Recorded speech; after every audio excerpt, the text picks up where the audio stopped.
So if you're anything like me and you do local seminars or any sort of local marketing in order to get your brand out there, then you might be thinking about having a folder for your participants or your audience members. And that's exactly what I've decided to do. So I do some grassroots marketing out in my local community where I do seminars for persons that are turning age 65 as they enter into Medicare. So they tend to have a lot of questions and just really not understand what all their rights and benefits are. And so they really have a lot of questions and really want to have third-party materials that they can leverage not only to follow along with my presentation, but also to take home with them to review on their own. And so with that in mind, I have created a seminar packet for my seminar attendees to have. So if you do something similar and want to have your own packet, then hopefully this video will be helpful for you, because I'll walk you through my thought process for all the items that I placed inside my folder, how I organized it, and what I used to give it to them for their take-home use and reference later. So hopefully you find this helpful. Please do like this video, and without further ado, I'll get right into it. Okay, so this is what it looks like at every place setting whenever I have a seminar. So I have this pamphlet, I have my folder full of materials, and the ink pen at every place setting. So it allows the room to look very professional and clean whenever a patron walks in to listen to one of my, in this case, Introduction to Medicare seminars.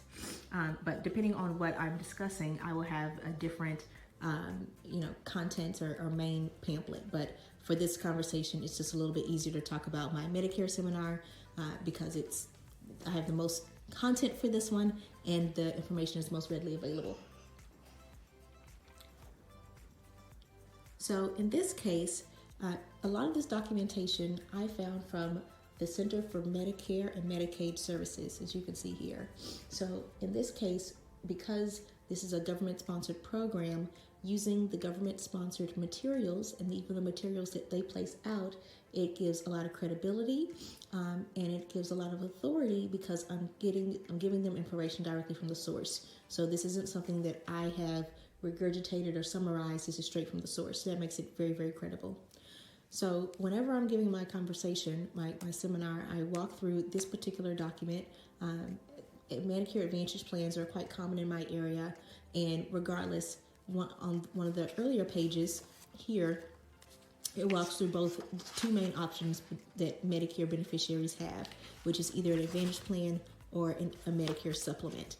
And so let me just flip through that page here. And so it talks about those two options right here on the right-hand side. So it really is a split down the middle. So I like to discuss this as almost a fork in the road, where they have the option to stay on original Medicare or to select an Advantage plan, and then talk about the details of each of those. Okay, and so what this does, again, is it positions me as someone that is giving credible educational content. It is not branded, it isn't biased, it is really directly from the source and from the government. And so since this is the primary packet that we're leveraging in the conversation, when we flip through my seminar packet, my seminar folder, they've already established a lot of that know, like, and trust for me, because I have kept it very educational, above board, and again, coming directly from the government and what information they supply. And so in my packet here, what you'll see is I've also leveraged a lot of this of additional information from the government directly, again, because for me, in the Medicare space, there's a lot of regulation, and it's really important to give my seminar attendees unbiased information. So if you are giving information that is more educational in nature, and it's very important that people understand how it works and what other choices are before they make a buying decision with you, then you may want to leverage something similar.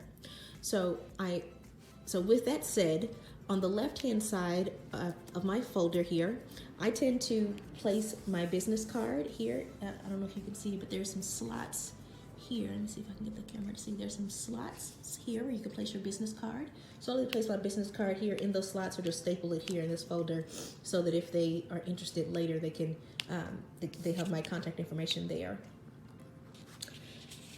I also want to leverage these opportunities, and so I want people to leave me a review on my Google My Business profile. So I have this small little flyer that has a QR code that goes straight to my Google My Business profile. The next thing, once we open the folder, is I'll go through this. This is a document that I was able to download from one of our carriers. And what it does is it just gives a summary of everything that we discussed in this larger packet here. So it's a nice one-sheeter, again, so they have a quick reference. So it talks about, Part A and Part B of Medicare, what a Part C plan is or an Advantage plan, and then what is Part D for the prescription drugs. So again, it's like a one-sheet summary for them. And so people seem to like this a lot. After we've gone through all the details, having this one-sheeter is really beneficial for them. So if you're going through a lot of content, think about ways where you can either create your own or leverage someone else's, or leverage a third-party summary sheet. Again, what it does is it just allows you to be viewed as an expert in the eyes of your seminar participants. The next thing I go over is this guide to Medicare's preventative services. So a lot of Medicare beneficiaries or beneficiaries to be have questions about what all do I get on Medicare besides having to make a selection for covering the additional 20% of costs. And so this feels very much like I'm giving them something. I'm letting them know about the secrets or what they may not be aware of that they're eligible to receive from Medicare. And so going through this guide, that again is directly from the Center for Medicare and Medicaid Services, it allows them to feel empowered and that they are really getting the insider's look on everything that they have in terms of their rights and benefits as they become a Medicare beneficiary. So we talk about their preventative services, so for ladies that would include breast cancer screenings and mammograms, bone mass measurements, in their colorectal cancer screenings, depression screenings, so forth and so on. Okay, so letting them know with all their preventative services that they are entitled to, it again is just another benefit, and it allows them to feel that they are getting that inside scoop. And again, it positions me as a speaker as a credible source, which is exactly what we want when we are giving local seminars. Okay. So on the right-hand side, so again, I have my summary sheet. I have my basically little did you know facts in terms of my preventative services brochure. And then I have my leave me a review sheet.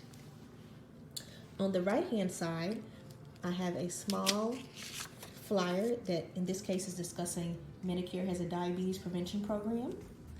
So I include that. And this often jumps up a lot of questions. Unfortunately, a lot of Medicare beneficiaries or beneficiaries to be already have diabetes, and so have a lot of questions about, what if I already have diabetes? And unfortunately, this is a diabetes prevention program, not a diabetes management program. But again, it's about me giving them information that they are not already aware of. Next thing that I go over is this packet here that talks about programs that help people pay for their medical expenses. So it talks about how Medicare can coordinate with Medicaid and the different levels they're in, as well as the Medicare Savings Program. So if someone is lower income and attending my seminars, they still get something, they get a lot out of it as well, because they now are more knowledgeable about the savings program, extra help, and then how their benefits may coordinate with Social Security, or if they are also Medicaid eligible. So that helps kind of combat a lot of the FAQs that I get in terms of income.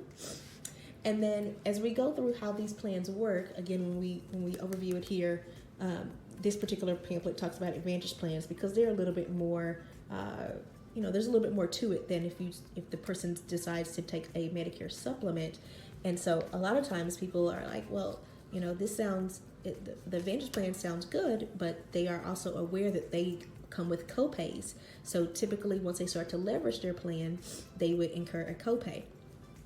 And so that can, strike fear in the heart of a would-be retiree because they're going to be on a lower or limited income, at least they expect to be.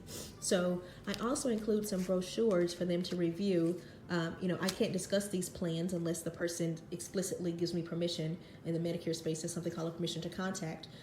But I can include brochures just for their own individual perusal and reference. And so one of the things that I let people be aware of is, the reason why these copays can make people hesitant is if the person has what they call an adverse health event.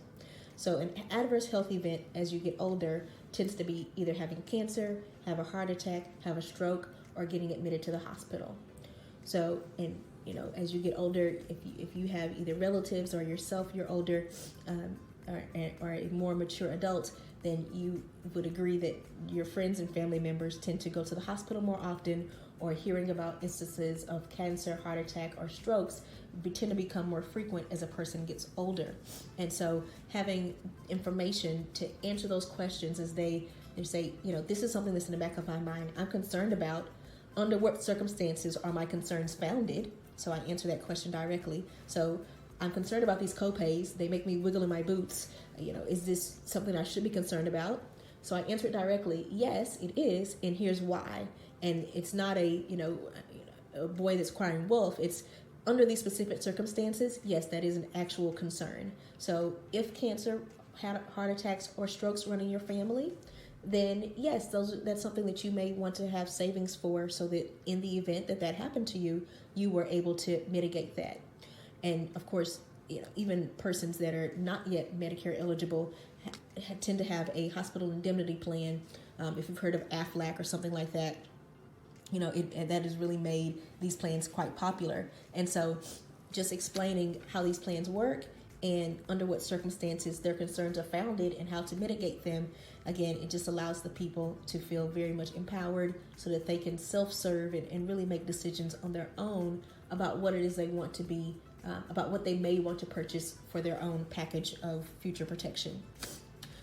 So that is my packet, and you'll see that I have taken my pamphlets, my brochures here, and personalized them with my business card so that people can reference that if needed later.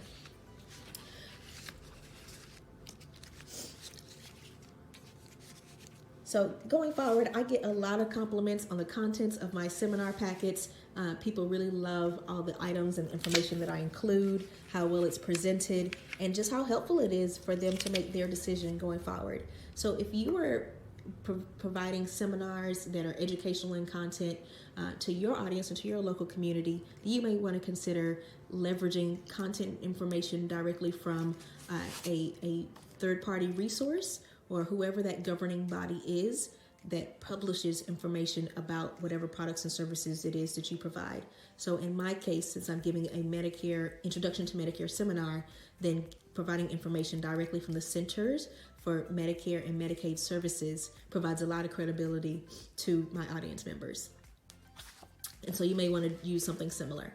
Now, the other thing that I want to mention is I don't just say, hey, leave us a review on Google. Another thing that I do is I say, hey, I love you left a review, and as an incentive for doing so, ironically, the Center for Medicare and Medicaid Services, they also put out an annual calendar. So I'm recording this in 2023. They put out an annual calendar. So anyone that leaves me a review, then I also gift them one of these calendars that I've gotten from CMS. So it's just a nice way to really close the loop and incentivize people to leave a review as a thank you. So I let them know, hey, we do these educational seminars to educate you so that you can feel more comfortable and confident whenever it comes time for you to make a decision. But obviously we want to earn your trust and hopefully your business as a result of doing so. And so by leaving a review, you encourage us to continue to do these sorts of events. So hopefully this was helpful and that you learned a little bit about not only what I do, but how you can leverage this same sort of thing for creating seminar packets for your attendees whenever you do some local marketing or grassroots advertising. Hope this helps.